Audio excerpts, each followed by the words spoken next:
Europe 1. Le journal de 7h sur Europe 1, Christophe Lamar. Bonjour Christophe. Bonjour Dimitri, bonjour à tous. Le parquet de Boulogne-sur-Mer a donc ouvert une enquête après le naufrage d'une embarcation de fortune hier dans la Manche. Bilan terrible, 12 morts, 2 personnes toujours en urgence absolue. La moitié des victimes sont mineures. L'embarcation de fortune tentait de rejoindre l'Angleterre. À son bord, 70 personnes. 8 gilets de sauvetage seulement. Sur place, le ministre de l'Intérieur démissionnaire Gérald Darmanin a dénoncé le rôle des passeurs, de véritables criminels selon lui. Reportage Lionel Gougelot. 70 personnes sur une embarcation d'à peine 7 mètres. Pour les sauveteurs de la SNSM intervenus sur le naufrage et que préside Gérard Baron, les migrants n'avaient pratiquement aucune chance de s'en sortir. Ces bateaux ne sont pas aptes à traverser la Manche, se plient et se cassent très facilement et il n'y a quasiment jamais plus de la moitié des personnes à bord qui ont des gilets. 12 victimes sorties des eaux froides au large de Grinet. C'est le bilan le plus dramatique de cette année 2024. Avec 37 morts, elle est d'ores et déjà la plus meurtrière jamais connue en Manche. Ce qui ne décourage pas les migrants, toujours plus nombreux à vouloir passer en Grande-Bretagne, déplore Olivier Barbarin, le maire du Portel. Mais parfois on peut les comprendre, ils ont traversé des milliers de kilomètres, ils voient là sur nos plages les côtes anglaises, mais ils ne s'aperçoivent pas des dangers. Et moi je traite les passeurs de salopards, parce que ce sont des gens aujourd'hui qui ont ni foi ni loi, et qui pour quelques milliers d'euros, aujourd'hui risquent la vie de toutes ces personnes qui veulent rejoindre leur Eldorado. Un drame qui, selon Gérald Darmanin, devrait pousser maintenant la Grande-Bretagne à revoir sa politique migratoire en lien avec l'Union européenne, seul moyen de dissuader les traversées clandestines tout en cassant le business des mafias de passeurs. Un reportage à Boulogne-sur-Mer. Lionel Gougelot, correspondant d'Europe 1 dans la région. C'est officiel, Édouard Philippe est candidat à l'élection présidentielle 2027. Entretien en forme de déclaration accordé au Point et mis en ligne hier soir. Les ambitions présidentielles de l'ancien Premier ministre ne faisaient aucun doute.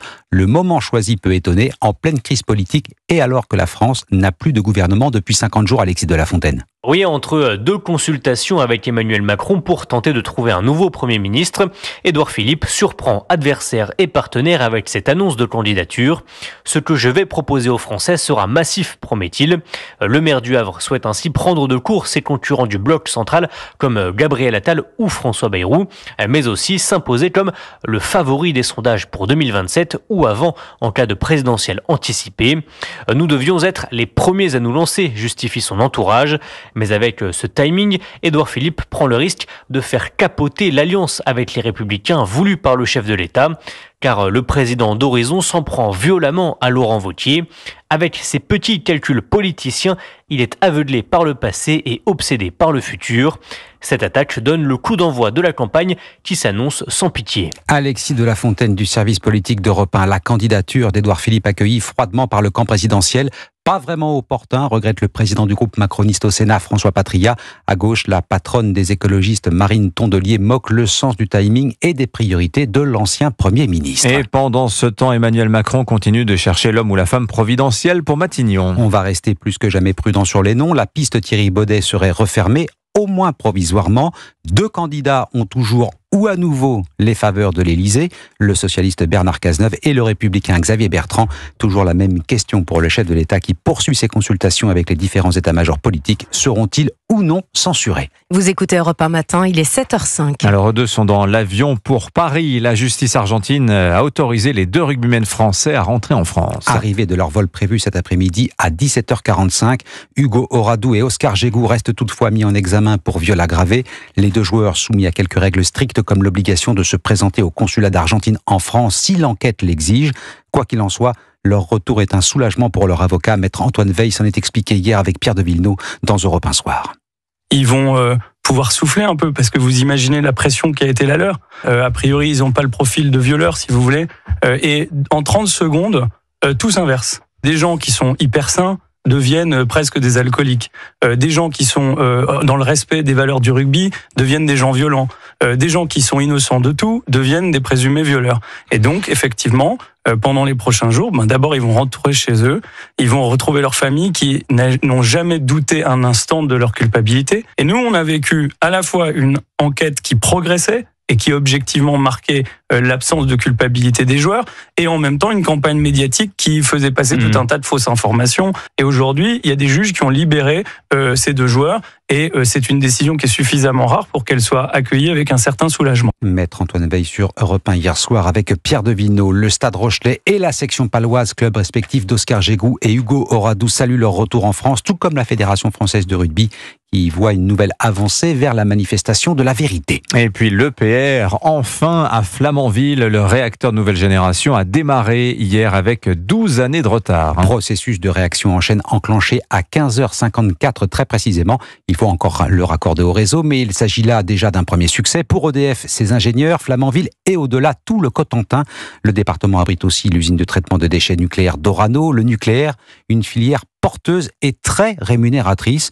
Les salaires pratiqués sont bien plus élevés que la moyenne, c'est-à-dire au-delà des 2500 €. Reportage à La Hague, dans la Manche, Margot Faudéré. Devant nous, on a une des 3 cheminées principales du site de La Hague. Hautes d'une centaine de mètres, les cheminées dépassent le grillage qui encercle un site de 300 hectares placé sous haute protection. L'usine de traitement des combustibles nucléaires y cultive son savoir-faire depuis bientôt 50 ans et Orano y emploie aujourd'hui près de 6000 personnes.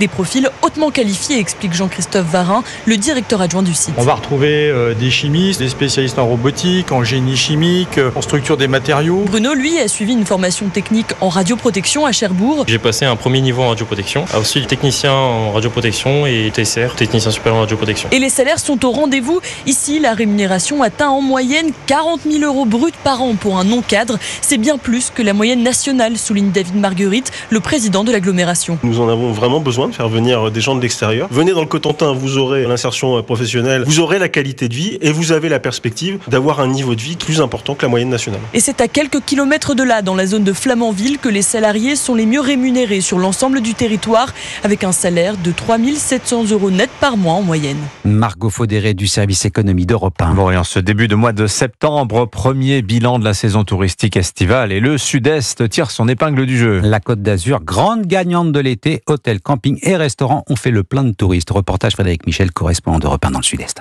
Comme René Colomban, président des plagistes niçois, les professionnels du tourisme sur la Côte d'Azur ont le sourire. On a eu énormément d'étrangers, surtout des Américains, et une belle clientèle qui dépense. Oui, le pouvoir d'achat des Américains est quand même très élevé du fait que le dollar est très haut. Deuxième destination touristique en France cet été, la Côte d'Azur devrait battre des records d'affluence cette année. Christophe Souk, vice-président de l'UMI Nice-Côte d'Azur. Quand un Français va dépenser 10, un touriste étranger va dépenser 20. Et en plus, le touriste étranger va laisser du pourboire. Et notre chiffre d'affaires se base quasiment que là-dessus. Un succès qui s'explique. François de Canson, président du comité régional du tourisme Provence-Alpes-Côte d'Azur. On a réussi à lisser la saison. On travaille un tourisme à l'année. C'est là où on trouve des marges de manœuvre supplémentaires pour faire progresser le tourisme. C'est parce qu'on est capable de créer de grands événements. On a eu la Coupe du Monde de rugby, 400 millions de retombées économiques. On a eu les Jeux Olympiques, le Tour de France. Donc tout ça fait qu'il y a un engouement pour cette région. C'est 13% du PIB, c'est 21 milliards de chiffre d'affaires. Et l'arrière-saison s'annonce très bonne selon les professionnels du tourisme. Un reportage sur la Côte d'Azur. Frédéric Michel, correspondant d'Europe 1 dans le Sud-Est. Merci Christophe Lamar, c'était votre journal.